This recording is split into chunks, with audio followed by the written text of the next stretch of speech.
وہ نماز کے متعلق ہے۔ یاد رکھیے گا، نماز اللہ رب العالمین نے مسلمانوں پر فرض فرمائی ہے، اور قرآن مجید فرقان حمید میں علماء نے لکھا کہ 700 مرتبہ نماز کا ذکر ہے۔ ہمارے یہاں لوگوں کی قسمیں بنی ہوئی ہوتی ہیں۔ مجھے یاد ہے، میں مدرسۃ المدینہ میں جب پڑھا کرتا تھا تو اس وقت میرے ہاتھ ایک کتاب لگی تھی، اس کتاب کا نام تھا 400 کشور محمد صلی اللہ علیہ وسلم۔ تو اس کتاب کے اندر یہ گفتگو لکھی ہوئی تھی کہ ہمارے ہاں نمازیوں کی قسمیں ہوتی ہیں، کچھ ہوتے ہیں 8 کے، کچھ ہوتے ہیں گھاٹ کے، اور کوئی ہوتے ہیں 360 کے۔ تو اب وہ باتیں اپنی پریکٹیکلی لائف کے اندر بھی دیکھنے کو ملتی ہیں۔ انہوں نے لکھا تھا نا 8 کے ہوتے ہیں کچھ نمازی، مطلب اس سے مراد یہ تھی کہ کچھ لوگ 8ویں دن جمعہ پڑھتے ہیں تو 8 کے نمازی ہو گئے، اور کہا کہ کچھ گھاٹ کے نمازی ہوتے ہیں۔ گھاٹ کہتے ہیں وہ چارپائی کو، میت کو۔ کہا کہ کچھ صرف جنازے کی حد تک ہوتے ہیں، بس نماز جنازہ پڑھی اور کام ہو گیا۔ اور کہا کہ کچھ تو بہت زیادہ بڑے نمازی ہوتے ہیں، وہ 360 کے ہوتے ہیں، کہ وہ سال بعد 360 دنوں کے بعد جو عید کی نماز آتی ہے وہ ادا کرتے ہیں۔ تو کہا کہ یوں نمازیوں کی قسمیں بنی ہوئی ہیں ہمارے معاشرے کے اندر، اور واقعتاً یہ دیکھنے کو ملتا ہے۔ بعض لوگ صرف جمعہ کی نماز ادا کرنے کے لیے آتے ہیں، جمعہ کی نماز ادا کریں گے، پورا ہفتہ نماز نہیں پڑھیں گے، جمعہ کے دن مسجد میں آ جاتے ہیں۔ میں یہ نہیں کہہ رہا کہ آپ جمعہ کے دن بھی آنا بند کر دیں، مطلب یہ نہیں ہے۔ مطلب یہ ہے ہم جمعہ کے دن کیوں آتے ہیں، دیگر نمازوں میں ہم کیوں نہیں آتے۔ سوال یہ ہے، سوال یہ نہیں کہ جمعہ ہم کیوں پڑھتے ہیں، صرف جمعہ ہی کیوں پڑھتے ہیں، سوال یہ نہیں۔ سوال یہ ہے کہ جمعہ تو پڑھتے ہیں، بقیہ نمازیں کیوں نہیں پڑھتے؟ کیا صرف ہم پر جمعہ فرض ہے، بقیہ نمازیں فرض نہیں ہیں؟ نہیں، مسلمان پر اللہ نے 5 نمازیں فرض کی ہیں، اور ان کے اوقات مقرر کیے گئے کہ اس وقت سے لے کر اس وقت میں یہ نماز ادا کرنی ہے، اس وقت سے لے کر اس وقت میں یہ نماز ادا کرنی ہے، اس وقت سے لے کر اس وقت میں یہ نماز ادا کرنی ہے۔ یوں ان کے اوقات بھی اللہ رب العالمین نے مقرر فرما دیے۔ اور آج ہمارے مسلمانوں کی اکثریت ہے جو نمازوں سے انتہائی دور ہے۔ اپنے کام کاج کو ہم نے اتنا اہم سمجھ لیا ہے کہ ہم نمازوں سے دور ہوتے جا رہے ہیں، اور پھر جب کوئی سر پہ مصیبت آ جاتی ہے نا، تو پھر جا کر امام مسجد سے یا کسی پیر صاحب کے پاس جائیں گے تو جا کر کہیں گے دعا کریں، وہ کہیں گے سوچو کوئی ایسا کام تو نہیں کیا جس کی وجہ سے یہ آزمائش آ گئی ہو۔ آگے کہیں گے جی ہماری تو کسی کے ساتھ کوئی دشمنی نہیں ہے، ہم نے تو کوئی کام کیا ہی نہیں ہے۔ گویا کہ وہ بتا رہے ہوتے ہیں کہ نماز چھوڑنا ہمارے نزدیک کوئی مصیبت ہی نہیں ہے، کوئی آزمائش ہی نہیں ہے، کوئی گناہ ہی نہیں ہے، حالانکہ نماز چھوڑ دینا یہ کبیرہ گناہ ہے۔ نماز ترک کرنا یہ کبیرہ گناہ ہے، بلکہ حدیثوں کے اندر تو یہاں تک آیا من ترک الصلاۃ متعمدا فقد کفر، فرمایا کہ جس نے جان بوجھ کر ایک نماز چھوڑ دی ایسے ہے کہ اس نے کفر کیا۔ یہ اگرچہ نماز چھوڑنے والا اہل سنت کے نزدیک کافر نہیں ہو جاتا، لیکن یہ زجر و توبیخ کے لیے ہے کہ یہ انتہائی گھنونا فعل ہے نماز ترک کر دینا، انتہائی ناپسندیدہ فعل ہے نماز کو چھوڑ دینا۔ لیکن آج ہم لوگوں کی ایک اکثریت ہے جو کام کاج کے چکر کے اندر خرید و فروخت، اپنی ذاتی مصروفیات کی بنا پر نمازوں کو چھوڑ دیتے ہیں۔ وہ ایک بزرگ رحمۃ اللہ تعالی علیہ تھے، وہ کئی سفر پر جا رہے تھے، ایک بستی سے ان کا گزر ہوا تو ان کو رات وہیں پر ہو گئی۔ انہوں نے کہا کہ یار آگے سفر کروں گا، نہ جانے کس طرح انجام راستے ہوں، کوئی اچکا کوئی لٹیرا کہیں لوٹ مار نہ کر لے۔ کہا کہ آج رات اسی مسجد کی طرف جو ہے جاتے ہیں، اس بستی میں جو مسجد ہے اسی میں قیام کر لیتے ہیں۔ مسجد کے اندر جا کر سوئے۔ بزرگ کہتے ہیں کہ رات کا کوئی پہر تھا کہ رونے چلانے کی آوازیں آنے لگی۔ بزرگ کہتے ہیں میں بڑا حیران ہوا کہ میں نے تو مسجد کے دروازے بند کیے ہوئے ہیں، یہ رونے چلانے کی آوازیں کہاں سے آ رہی؟ کہ باہر نکل کر دیکھا تو کوئی چیز بھی نہیں تھی، پھرا لیٹا، پھر رونے چلانے کی آوازیں آ رہی، اور پکارنے والا کو پکار پکار کے کہہ رہا ہے۔ آپ فرماتے ہیں پھر میں جب اٹھا تو میں نے غور کیا اور میں نے توجہ سے جب اس آنے والی آواز کو سنا تو مسجد کی در و دیوار سے یہ آوازیں آ رہی تھیں، مسجد کی در و دیوار سے یہ آوازیں آ رہی تھیں کہ اے اللہ، جس طرح ان محلے والوں نے مجھے برباد کیا ہے تو بھی ان کو برباد کر، جس طرح انہوں نے مجھے ویران کر رکھا ہے، اے اللہ تو بھی انہیں ویران کر دے۔ بزرگ رحمۃ اللہ علیہ فرماتے ہیں کہ جب فجر کی نماز کا قریب ہوا تو میں نے ایک ایک جا کر دروازہ بجایا اور لوگوں کو جا کر مسجد کی بد دعا بتائی کہ لوگوں، اللہ کا گھر تمہارے لیے بد دعا کر رہا ہے اور پکار کے کہہ رہا ہے الہی جس طرح ان لوگوں نے مجھے ویران کیا تو ان کے گھروں کو بھی ویران فرما دو۔ بزرگ رحمۃ اللہ تعالی علیہ کے اس کہنے پر لوگ جمع ہوئے، انہوں نے نمازیں ادا کرنا شروع کی، بزرگ وہاں سے تشریف لے گئے۔ آپ فرماتے ہیں کہ کچھ عرصے بعد پھر جب میں واپسی کے لیے آیا تو میرا گزر جب وہاں سے ہوا تو پھر میں نے رات اسی مسجد کے اندر قیام کیا۔ کہا کہ رات کو جب عبادت وغیرہ کر کے سویا تو پھر مسجد سے پھر چیخنے چلانے کی آوازیں آنے شروع ہوئی۔ کہا کہ اب کی بار جب میں نے کان لگا کر غور سے سنا تو مسجد کے در و دیوار سے یہ آوازیں آ رہی تھیں، اے اللہ، جس طرح اس محلے والوں نے مجھے آباد کیا ہے تو ان کے گھروں کو آباد فرما دے۔ تو یہ اللہ کے گھر ہیں، یاد رکھنا، یہ گواہی دیں گے قیامت کے لیے، انہوں نے گواہی دینی ہے۔ یہ مسجدیں، میں نے آپ کو یاد ہوگا کہ میں نے تقریباً 2-3 جمعۃ المبارک پہلے اسی مسجد کے اندر میں نے یہ حدیث پاک بیان کی تھی مسجد کے حوالے سے، کہ حدیث پاک ہے نا کہ قیامت کے دن اللہ رب العالمین مسجد کو سفید اونٹنی کی شکل میں اٹھائے گا۔ جتنی بھی مسجدیں ہیں اللہ ان کو سفید اونٹنیوں کی شکل میں اٹھائے گا اور ان کی شان و شوکت یہ ہوگی کہ ان کے سر مشک کے ہوں گے اور ان کی گردن زعفران کی ہوگی اور ان کی جو لگام ہوگی وہ سب زمرد کی بنی ہوئی ہوگی، اور کہا جو مسجد میں اذان دینے والا ہوگا وہ اس کی لگام کو پکڑے ہوئے ہوگا، اور جو مسجد کا امام و خطیب ہوگا وہ اس کو پیچھے سے ہانک رہا ہوگا، اور کہا کہ جو اس مسجد میں ذکر اللہ کرنے والے ہوں گے، مسجد کو آباد کرنے والے ہوں گے، مسجد میں نمازیں پڑھنے والے ہوں گے، کہا کہ وہ اس اونٹنی کے ارد گرد چل رہے ہوں گے، اونٹنی کے ارد گرد چل رہے ہوں گے، کہا کہ میدان معاشر لگا ہوا ہوگا، کہا وہ میدان معاشر سے ایسے گزر جائیں گے جیسے کہ تیزی سے بجلی گزر جاتی ہے۔ تو کچھ لوگ اللہ کی بارگاہ میں عرض کریں گے کہ الہی یہ کون لوگ ہیں، یہ کون لوگ ہیں کہ ابھی حساب و کتاب کا سلسلہ ہے، میدان معاشر سے ایسے گزر گئے جیسے بجلی گزر جاتی ہے، یہ کون سی مرتبت ہے؟ کیا یہ تیرے نبی ہیں؟ اللہ فرمائے گا نہیں۔ پھر وہ عرض کریں گے مولا کیا یہ تیرے مقرب فرشتے ہیں؟ اللہ فرمائے گا نہیں۔ پھر وہ پوچھیں گے مولا یہ کون لوگ ہیں جو اس قدر مرتبے والے ہیں؟ اللہ رب العالمین ارشاد فرمائے گا یہ دنیا میں میری مسجدوں کو آباد کرنے والے لوگ ہیں، کہ مسجد کو آباد کرنے والے کی کس قدر بڑی فضیلت ہے کہ قیامت کے دن جب لوگ حساب و کتاب کے اندر پریشانی کے عالم میں مبتلا ہوں گے، اللہ رب العالمین ان کو میدان معاشر سے بغیر تکلیف کے بجلی کی تیزی کی طرح ان کو میدان معاشر سے گزار دے گا۔ تو مسجدوں کو آباد کریں گا، یہ چوکوں یہ ہوٹلوں کو آباد کرنے سے بہتر ہے اللہ کے گھر کو آباد کیا جائے۔ وہاں بیٹھ کر لڈو کھیلنا، تاش کھیل کے وہاں چائے کی شرطیں لگانا، وہاں بیٹھ کر جناب جوئے کھیلنا، خدا کے بندوں کس طرف جا رہے ہیں؟ کیا ہمارا اسلام ہمیں زندگی موت اس لیے دی گئی تھی؟ قرآن اٹھا کر دیکھیے اللہ نے کیا فرمایا، الذی خلق الموت والحیات لیبلوکم ایکم احسن عملا۔ اللہ فرماتا ہے کہ زندگی اور موت کا میں نے ضابطہ اس لیے بنایا ہے، تمہیں جو زندگی اور موت دی ہے میں نے، اس کے دینے کا مقصد یہ ہے تاکہ میں آزمائش کروں تم میں سے کس کا عمل سب سے زیادہ اچھا ہے۔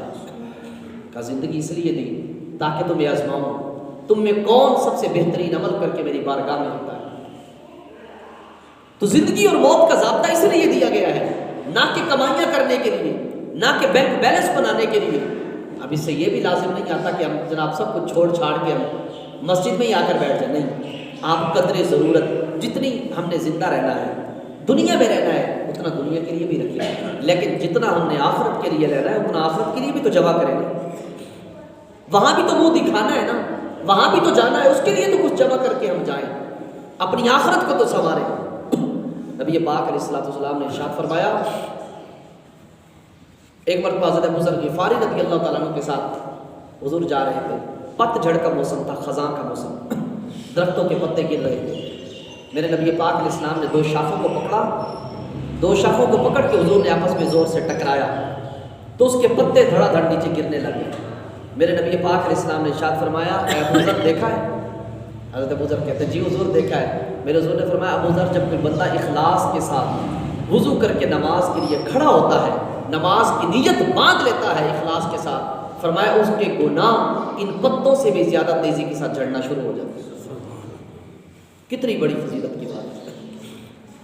ہم یقین کریں ہم دیگر بڑے معاملات کے اندر اونچے رہتے ہیں اور ہر طرح کے ہم کام کرتے ہیں لیکن اپنے رب کے پاس نہیں آتے.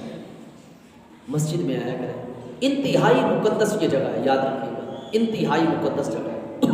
اتنی مقدس جگہ ہے کہ آپ یہاں آ کر بیٹھیں، اعتکاف کی نیت کریں، کہیں نویت سنت الاعتکاف، یا اپنی مادری زبان میں کہنے میں نے سنت اعتکاف کی نیت کی. آپ نے نیت کر دی ہے، آپ ایک ایک سانس لیں گے، اللہ ہر سانس کے بدلے ایک نیکی عطا فرمائے گا. کتنی مقدس جگہ ہے. باہر چوکوں پہ بیٹھیں گے، ہیں جی ہوٹلوں پہ بیٹھیں گے، کبھی اس کی غیبت کر، کبھی اس کی برائیاں کر، ہیں جی حرام کام الگ کیے جا رہے ہوتے ہیں معاذ اللہ، کبھی جناب وہ فلمیں ڈرامے دیکھے جا رہے ہوتے ہیں، تو کبھی کسی طرح کی. لیکن جب بندہ مسجد کے اندر آ کر بیٹھتا ہے نا، بندہ گفتگو بھی نہیں کرتا دنیا کی، پتہ ہے یار میں اللہ کے گھر میں بیٹھا ہوں. تو یہ بڑی مقدس جگہ ہے. ان جگہوں کو وقت دیں، اپنی آخرت کے لیے کوئی توشہ جمع کریں، اپنی آخرت بنائیں. یاد رکھنا ایک ایک وقت کا حساب ہونا ہے، ایک ایک لمحے کا حساب دیا جائے گا. کہ بتا حضرت فاروق اعظم رضی اللہ تعالیٰ عنہ فرمایا کرتے تھے نا، حاسبو قبل ان تحاسبو. آپ فرماتے تھے لوگوں اپنا حساب خود ہی کر لو اس سے پہلے کہ تمہارا حساب کیا جائے. وازنوا قبل ان توزنوا، کہ لوگوں اپنا وزن کر لو اس سے پہلے کہ تمہارا وزن کیا جائے. آج میں اور آپ خود اپنا حساب لگا لیں کہ ہم کیا کرتے ہیں. رات کو کبھی محاسبہ کیا کریں اپنا سونے سے پہلے کہ آج سارا دن میں نے کیا کھویا، کیا پایا، کیا کمایا، میں نے دنیا کتنی کمائی اور دین میں نے کتنا کیا. کیا آج میں نے صرف 5 نمازیں جماعت کے ساتھ پڑھی، 5 نمازیں. کبھی یہ رات کو سوچا کریں کہ بے نمازی کی کتنی سخت سزا ہے، کہ بے نمازی کو جب قبر کے اندر داخل کیا جائے گا، میرے حضور فرماتے ہیں کہ اس کی پسلیاں ٹوٹ پھوٹ کر ایک دوسرے کے اندر پیوست ہو جائیں گی. قبر اس کو اتنی سختی سے دبائے گی بے نمازی کو. یا کبھی میں نے یہ سوچا رات کو سوتے وقت کہ یار اگر میں بے نمازی مر گیا اس دنیا سے، اگر میں بے نمازی ہو کر چلا گیا تو میرا انجام کتنا بھیانک ہوگا. کیا کبھی میں نے یہ سوچا ہے؟ ہم یہ باتیں سوچیں کہ یار نماز کتنی بڑی رب کے قریب کرنے والی چیز ہے. حدیث پاک کا مفہوم ہے کہ انسان بندہ اپنے رب کے قریب سب سے زیادہ اس وقت ہوتا ہے جب سجدے کی حالت میں ہوتا ہے. کہا اپنے رب کے قریب ہو، سب سے زیادہ اس وقت اپنے رب کے قریب ہوتا ہے جب سجدے کی حالت میں ہوتا ہے. کتنی قرب کی یہ باتیں ہیں، اتنی عظیم عبادت ہے، ہمیں رب کا قرب عطا فرماتی ہے. لیکن پھر بھی ہم اس عبادت سے دور ہوتے جا رہے ہیں. آج باقی سارے کام ہم سے ہو جاتے ہیں، نہیں ہوتی تو عبادت نہیں. خلیفہ ہارون الرشید کا دور تھا، اس کے دور میں نا قحط سالی ہوئی، قحط ہو گیا، کھانے پینے کے اسباب لوگوں کے پاس ختم ہونے لگے، لوگ بڑے پریشان ہوئے. اور خلیفہ بھی اسی پریشانی کے عالم میں نا اپنے محل کے صحن میں ٹہل رہا تھا، اور خلیفہ کے چہرے پر اس قدر جلال کے آثار تھے کہ کوئی بات کرنے کی جرت ہی نہیں کر رہا تھا کہ کیسے خلیفہ سے ہم کلام ہوں، کیسے خلیفہ سے گفتگو کی ابتدا کی جائے. خلیفہ ٹہل رہے ہیں اور جلال اور ہیبت اتنی تھی چہرے پر کہ کسی کی جرت نہیں ہو رہی تھی کہ کوئی خلیفہ ہارون الرشید سے گفتگو کی ابتدا کرے. چلتے چلتے خلیفہ خود ہی اپنے وزیر سے کہنے لگے، کہتے ہیں کہ وزیر مجھے کوئی ایسی بات سناؤ کہ جس سے میرے غم کے اندر کمی واقع ہو، جس سے میرا یہ غم ہلکا ہو جائے، مجھے کوئی ایسی بات سناؤ. خلیفہ ہارون الرشید کے وزیر نے بڑی پیاری بات سنائی. اس نے کہا حضرت پھر سنیے، بات ہے یوں، جنگل کے اندر لومڑی رہا کرتی تھی، تو اس کا نا ایک چھوٹا سا بچہ تھا، تو وہ کہیں جانے لگی تو اس نے جنگل کے بادشاہ کے پاس آ کر کہا کہ جنگل کے بادشاہ شیر سے کہا کہ یہ میری بچی ہے، تو میں کہیں سفر پر جا رہی ہوں، سفر کافی کٹھن ہے، کہیں اس کو تکلیف نہ ہو، اس کو تمہارے امان میں دے کر جا رہی ہوں، اس کی حفاظت کرنا. اس کی حفاظت کرنا۔ تو بادشاہ نے کہا اس میں کون سی بڑی بات ہے، ٹھیک ہے اس کو میری پیٹھ پہ بٹھا دو، جب میں شکار کرنے کے لیے جاؤں گا پورا جنگل مجھے جانتا ہے کہ میں بادشاہ ہوں، کسی کی جرت ہے اس پہ آنکھ اٹھا کر دیکھے۔ کہا اس کو میری پیٹھ پہ بٹھاؤ، میں جہاں بھی جایا کروں گا شکار کروں گا، خود بھی کھاؤں گا، اس کو بھی کھلا دوں گا۔ اس نے جناب لومڑی نے اپنی بچی کو بگایا، وہ چپٹ کر جناب اس کی کمر پر جا کر بیٹھ گئی۔ اب شیر جاتا جہاں بھی شکار کرتا، خود بھی کھاتا، لومڑی کے بچے کو بھی کھلاتا۔ ایک دن ایسا ہوا کہ شیر کو کافی دنوں سے شکار نہ ملا، بڑا پریشان تھا۔ شکار کے چکر میں نا شیر جنگل سے تھوڑا باہر کی طرف نکلا، وہاں شکار کرنے کی غرض سے جب نکلا تو اوپر سے ایک باز دیکھ رہا تھا، شاہین۔ اس نے دیکھا کہ شیر کی پیٹھ پر لومڑی کا بچہ بیٹھا ہے، اس نے وہیں سے آتے ہوئے نشانہ کیا اور پنجے مارے، لومڑی کے بچے کو چکر لے گیا۔ شیر بڑا پریشان ہو گیا، پریشانی کے عالم میں سوچنے لگا کہ لومڑی ویسے بڑی چلاک ہے، اس نے تو میرا نام پورے جنگل کے اندر خراب کر دینا ہے، جیسے ہی آئے گی مجھ سے پوچھے گی تو میں تو کہوں گا کہ وہ شاہین چکر لے گیا، وہ کہے گی تو بادشاہ خاک کا ہے۔ کہا اس کو کیا جواب دوں گا، میری تو عزت خاک پہ مل جائے گی۔ خیر کہا کہ ابھی شکار کا وقت ہے، شکار کر لیتے، جب آئے گی جواب دے دے گی۔ شکار کر کے بادشاہ گیا، کچھ دنوں کے بعد لومڑی پلٹ کر آئی نا، اس نے آ کر شیر سے کہا کہ میرا بچہ کہاں ہے؟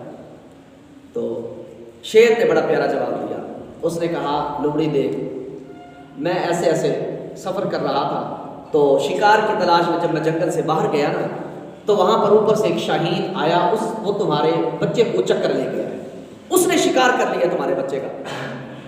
تو اب لومڑی نے شور مچانا شروع کیا، کہا تو شیر کی، تو بادشاہ کس چیز کا ہے، تیری حکومت کس چیز کی ہے، تو بہادر کس چیز کا ہے؟ اس نے شور مچانا شروع کیا۔ تو بادشاہ نے کہا لومڑی بات سن، میں جو شیر ہوں نا، میری جو حکومت ہے نا وہ جنگل کے اندر چلتی ہے، زمین پر جنگل میں میری حکومت چلتی ہے، آسمانوں پر میری حکومت نہیں چلتی۔ یہ جو مصیبت آئی تھی نا آسمان کی طرف سے آئی تھی، جس کو میں نہیں روک سکتا تھا۔ ہاں اگر کوئی جنگل کا درندہ تیری بچی کی طرف، تیرے بچے کی طرف آنکھ اٹھا کر بھی دیکھتا تو میں اس کا شکار کر لیتا، یہ مصیبت اوپر کی طرف سے آئی تھی، اس وجہ سے میں اس کو نہیں روک سکا۔ وزیر یہ گفتگو سنانے کے بعد ہارون الرشید کے چہرے کی طرف نظریں ڈال کر کہتا ہے علی جان لگتا ہے آپ کو کوئی بات سمجھ میں آئی ہوگی، علی جان آپ کو کوئی بات سمجھ میں آئی ہوگی۔ اس نے کہا کیا؟ اس نے کہا دیکھیے اللہ رب العالمین کی طرف سے آپ پر قحط آیا ہے، آپ کی سلطنت میں قحط آیا ہے، یہ قحط ایسا ہے کہ جس کو آپ نے دور کرنے کی اپنی طرف سے ہر آن کوشش کر لی ہے۔ بندہ ہونے کے تقاضے، بشر ہونے کے تقاضے، آپ سے جتنی ممکنہ صورتیں بن سکتی تھیں آپ نے ساری اختیار کر لی ہیں، لیکن بادشاہ یہ جو مصیبت آئی ہے یہ زمینی آفت نہیں ہے، یہ سماوی آفت ہے، لہٰذا اس کو حل کرنے کے لیے آپ کی بادشاہی سلطنتوں کی پالیسیاں نہیں چلے گی، بلکہ اس کو دور کرنے کی ایک ہی پالیسی ہے، مصلہ بچھائیے، اللہ کو یاد کیجئے تاکہ اللہ رب العالمین اس قحط کو دور کر دے۔ بات لکھنے کے بعد مورخین نے بڑی پیاری بات لکھی، انہوں نے کہا کہ آج ہمارا حال بھی یہی ہے، ہمارے اوپر کوئی مصیبت آ جاتی ہے نا، ہم خواہ مخواہ کے چکروں میں پڑ جاتے ہیں۔ یہ اس کے اندر ہم سارے ہر قسم کے بندے اس میں شامل ہیں، اور بالخصوص ان دنوں میں تو کسان بڑے زیادہ شامل ہیں کہ جب آفت آتی ہے نا اس طرح کی، ہم بھاگتے ہیں، ادھر اس کے پاس جا، کبھی اس کے پاس جا، کبھی اس کے پاس جاؤ۔ میرے بھائی یہ رب کی طرف سے آفت آئی ہے، یہ آفت آپ کی ان دوائیوں سے جانے والی نہیں ہے۔ کچھ چیزیں ہوتی ہیں جو دواؤں سے جاتی ہیں اور کچھ چیزیں ہوتی ہیں جو دعاؤں سے جاتی ہیں۔ یہ وہ آفات اور بلیات ہوتی ہیں جو میرے اور آپ کے کچھ ایسے اعمال ہوتے ہیں جن کا بدلہ ہمیں دیا جاتا ہے۔ یہ وہ چیزیں ہیں کہ جن کا حل دواؤں سے نہیں ہے بلکہ ان کا حل دعاؤں سے ہے۔ ہم اپنے رب کے حضور تو آئیں۔ آج اگر میری فصل تباہ ہوئی ہے تو میں کتنا نمازی ہوں، میں بھی تو سوچوں نا، میں کتنا عبادت گزار ہوں، میں اس فصل کا حق کتنا ادا کرتا ہوں۔ میں اللہ رب العالمین، اچھا میں نے ایسے لوگوں کو بھی دیکھا ہے، ایسے لوگوں کو بھی دیکھا ہے، میری ملاقات ایک ایسے بندے سے ہوئی ہے، وہ کہتا ہے جی میں کسانوں کے اعتبار سے ایک بات کہہ رہا ہوں، اللہ کبھی کسی پر اگر اس کے سارا کچھ ادا کرنے کے بعد بھی آ جاتی ہے تو اس کی آزمائش ہوتی ہے، یہ بات بھی ذہن میں رکھیے گا۔ وہ یہ نہ کہے کہ جناب میں تو عشر بھی ادا کرتا ہوں، سب کچھ کرتا ہوں، مجھ پر پھر مصیبت کیوں آ گئی؟ پھر اللہ کے بندے یہ اللہ کی تجھ پر آزمائش ہے، اللہ کا امتحان ہے، اس کے اندر سرخروئی حاصل ہے۔ بندہ مجھے بتانے لگا، کہتا ہے قاری صاحب ہم نے نا یہ مرچوں کی فصل نا کافی دیر سے لگائی، کہا کہ ہمارے والد صاحب نے کہا کہ بیٹا اس میں اللہ کی بہتری ہوگی، دیر سے لگائیے نا بہتری ہوگی۔ کہا کہ دوسروں کی مرچیں بڑی بڑی ہو چکی تھیں، ان کے پودے بڑے بڑے ہو چکے تھے، لیکن ہماری مرچیں ابھی نکل رہی تھیں۔ کہا کہ میں نے کہا کہ لوگ تو کمائی کر جائیں گے، ہمارا کیا بنے گا؟ کہا کہ میرے والد صاحب نے کہا کہ بیٹا اس میں اللہ کی بہتری ہوگی۔ کہا کہ یہ بہتری آج ہمیں نظر آئی ہے، جن کے پودے بڑے تھے وہ آندھی اور طوفان کی وجہ سے نیچے گر گئے۔ کہا کہ ہمارے پودے چھوٹے تھے تو اپنی جگہ پر برقرار رہے، ہم سمجھ گئے واقعی اللہ رب العالمین کی ہر کام کے اندر کوئی نہ کوئی حکمت بنا ہوتی ہے، اور وہ لوگ ہر مرتبہ اپنا عشر ادا کرتے ہیں۔ حتیٰ کہ میں نے ان کو دیکھا ہے اپنی زمینوں کو عشر کیسے ادا کرتے ہو، ایک ایک چیز کا عشر۔ بندے نے مجھے ایک کاپی دکھائی، کتاب دکھائی، اس نے کہا کہ کہتا ہے صاحب میں نے اس کے اوپر پہ لکھ کر رکھا ہوا ہے کہ میں کتنا عشر ادا کر چکا ہوں، میرا کتنا عشر باقی رہتا ہے۔ مرچوں کا ہے، اس نے جو بھی فصل اگانی ہے ہر فصل کو عشر وہ ادا کرتا ہے، لیکن میں اور آپ تو سوچے نا ہم کتنا ادا کرتے ہیں۔ میں آپ سوچے تو صحیح، ہمارے یہاں جو فصلیں ہوتی ہیں ہم کیا ان فصلوں کا حق ادا کرتے ہیں؟ اگر نہیں کرتے تو ہم ان کا حق ادا کیا کریں۔ یہ جو آفات و بلیات آتی ہیں یہ اللہ رب العالمین کی طرف سے ہمارے اعمال کے سبب آتی ہیں۔ اللہ قرآن میں فرماتا ہے وما اصابکم من مصیبت فبما کسبت ایدیکم، اللہ قرآن میں فرماتا ہے تمہیں جو بھی کوئی مصیبت پہنچتی ہے اس کا سبب یہ ہے کہ تمہارے ہاتھوں نے کچھ برا کیا ہوتا ہے۔ کہا کہ وَيَعْفُو عَنْ كَثِيرٍ، کہا کہ بہت کچھ تو وہ معاف فرما دیتا ہے۔ وَيَعْفُو عَنْ كَثِيرٍ، کہا کہ بہت کچھ تو وہ معاف فرما دیتا ہے۔ اگر ہر بات پر وہ تمہاری پکڑ کرے تو تم تو کہیں کے بھی نہیں رہو گے۔ یہ اللہ کا کرم ہے۔ کہا تھا نا اسی یہاں سے کبھی ہم نے کنارہ نہ کیا پر تو نے دل آزردہ ہمارا نہ کیا، ہم نے تو کی جہنم میں جانے کی بہت تجویز مگر مولا تیری رحمت نے یہ بھی گوارا نہ کیا۔ ہمارے اعمال تو ایسے ہیں خدا کی قسم ہم پر آسمان سے پتھر برسائے جائیں، ہمارے اعمال تو ایسے ہیں کہ زمین پھٹ جائے اور ہم اس کے اندر دھنس جائیں، لیکن اس کے باوجود بھی یہ اللہ کا کرم ہے کہ ہم پر آسمان سے پتھر نہیں برسائے جاتے۔ یہ اللہ کا کرم ہے کہ زمین پھٹتی نہیں، ہم اندر نہیں دھنستے۔ میں اور آپ سوچے تو صحیح ہم نے رب کے ساتھ اپنا کتنا تعلق قائم کیا ہوا ہے، ہم کتنے نمازی ہیں، ہم کتنے قرآن کی تلاوت کرنے والے ہیں۔ ہم کبھی سوچے تو صحیح نماز بہت بڑی چیز ہے، اس کے ساتھ لو لگائیں، 5 وقت کی نماز کا اپنے آپ کو عادی بنائیں۔ یقین کریں زندگی کا کوئی پتہ نہیں، ہم نے بڑے لوگ دیکھے ہیں، بڑے تنم خواہ تھے جو دنیا کے اندر سے گئے۔ اور میں آپ کو بتاؤں پچھلے دنوں ہی آپ کو یاد ہوگا کہ ابھی شب برات والی رات 15 شعبان کی رات چودھری سعید گل صاحب کا انتقال ہوا۔ یقین کریں وہ بندہ دنیا سے چلا گیا، لیکن اس سیاست میں تھے یا کوئی بھی تھے، چودھری تھے یا کوئی بھی تھے، مجھے کسی چیز سے کوئی لینا دینا نہیں ہے۔ اور میں تو جب بھی ان سے ملتا تھا تو بابا جی کیا کروں تو بڑی عزت افزائی کرتے تھے، لیکن اس بندے کی ایک میں نے خاصیت دیکھی تھی، بندہ 5 وقت کا نمازی تھا، 80+ ایئر تھا، 80 سال سے اس کی عمر زائد تھی، 80 سال سے زیادہ اس کی عمر تھی، 5 وقت کا نمازی تھا۔ اور میں نے بذات خود اس بندے کو دیکھا کہ 20 کی 20 تراویح کھڑے ہو کر پڑھتا تھا۔ ہمارے نوجوان کی کیفیت ہوتی ہے، میں یقین کرے اس بندے نے 5 وقت کی زندگی گزاری، دیکھی اللہ رب العالمین نے 15ویں شعبان کی رات اس بندے کو کتنی عظیم رات میں اللہ نے اس بندے کو موت عطا فرمائی۔ نمازی تھا وہ بندہ۔ یار نمازی بنے، اللہ کو یاد کریں، اللہ کے حضور اللہ کو یاد کریں۔ یقین کریں زندگی انتہائی ہماری مختصر ہے، ہمیں نہیں پتا کہ کس وقت موت کا پروانہ آئے اور ہمیں بھی لبیک کہنا پڑے تو پھر کچھ بھی اذا جاء اجلها لا یؤخر۔ قرآن مجید کے اندر ہے کہا کہ جب تمہارا وقت آ جائے گا نا پھر لمحہ بھر کے لیے بھی مؤخر نہیں ہوگا، پھر کہتے رہو کہ ایک لمحہ اور دے دیا جائے تاکہ میں مسجد میں جا کر سجدہ تو کر لوں۔ بھائی یہ جو لمحے مل گئے ہیں نا انہیں کو غنیمت جانے اور انہیں کے اندر سجدے کر کے اپنے رب کو راضی کر لیں۔ آئیے آج کی اس جمعۃ المبارک کی اجتماع سے نیت لے کر جائیے کہ انشاءاللہ میری آج کے بعد کوئی بھی نماز قضا نہیں ہوگی، انشاءاللہ 5 وقت کی نماز کے عادی بنیے، دوسروں کو بھی نمازوں کی تلقین کیجیے۔ جب ہم نماز کے لیے آتے ہیں نا تو یار کچھ نہیں ہوتا، ہم آتے ہوئے بس اتنا کہہ دیا کریں بھائی اذان ہو گئی ہے نماز کا وقت، میری طرف سے پیغام تو پہنچ گیا نا۔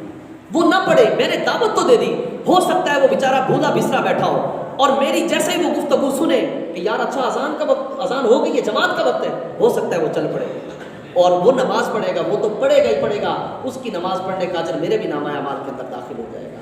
اللہ پاک ہم سب کو پنجگانہ نماز پر استقامت نصیب فرمائے، جو نہیں پڑھتے پڑھنے کی توفیق عطا فرمائے۔ انداز بیاں اگرچہ شوق نہیں، شاید کہ اتر جائے تمہارے دل میں یہ میری بات، وما علیہ الا البلاغ۔